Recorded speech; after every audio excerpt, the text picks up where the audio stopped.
Ladies and gentlemen, my name is Blanca Ortiz-Gueroni, and I'm here today to present to you the Romantic literary period in England during the 17th and 18th century.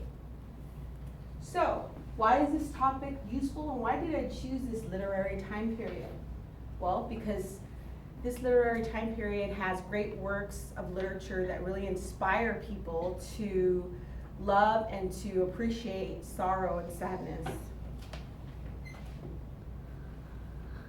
This period was from 1789 to 1832, actually, in England.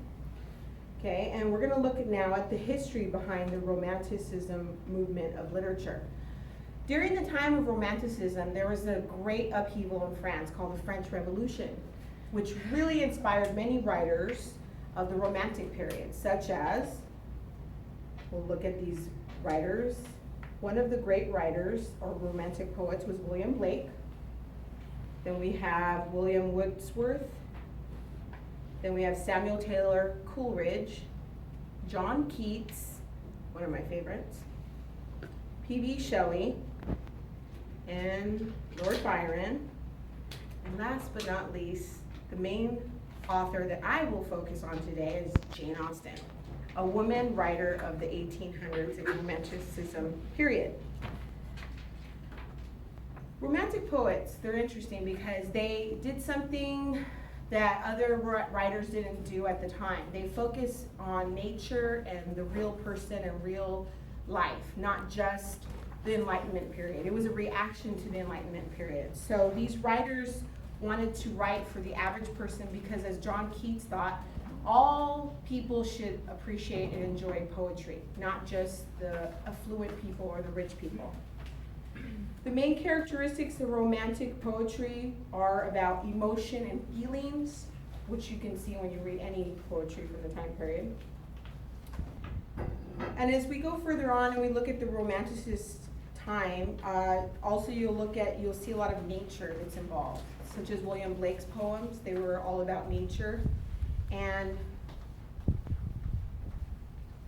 nature is basically, in a Romantic poetry, is a living thing. It's a teacher of man, and it's a healing power. It's freedom of expression, which is something that was real important to the Romantic writers, because at that time you had the French Revolution going on. People were oppressed in France, and they wanted to break out of that oppression. So a lot of these writers wrote about having individualism and freedom. All right, so now I'm going to focus on something that's real important at the time.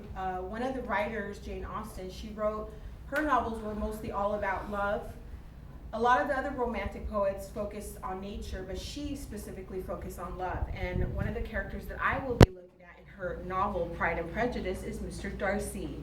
Mr. Darcy, I feel, is a romantic hero. He's like that aloof romantic hero that most women look at and they love him. He's just that guy that saves women, especially at that time period.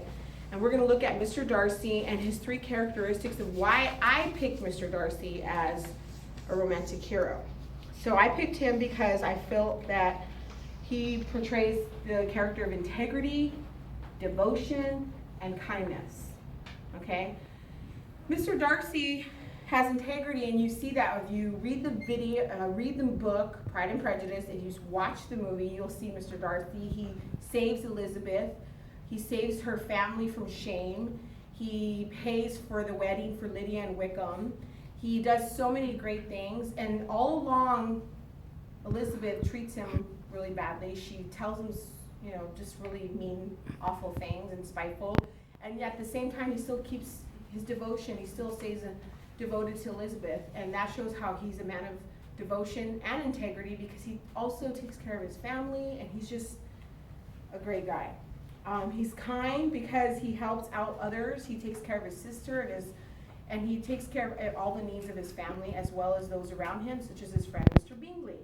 Mr. Bingley's in love with Jane, Elizabeth's sister, and he tells Mr. Bingley that he doesn't think he should be with Jane because he thinks that Jane doesn't really love his friend Mr. Bingley. And he knows this could upset Elizabeth, who he's in love with, but yet, because he cares so much and has so much kindness and devotion and integrity to his family and friends, he goes and tells Mr. Bingley not to marry Jane.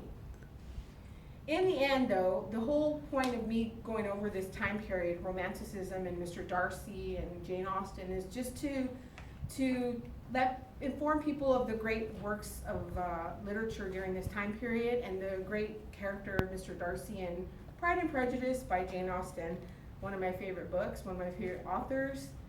And so I just want to conclude with that and just say that I hope one of you may go out there one day and read one of her wonderful books, like Sense and Sensibility, or Pride and Prejudice, Mansfield, any of her great works of literature. And that's it for today. Any questions, anyone?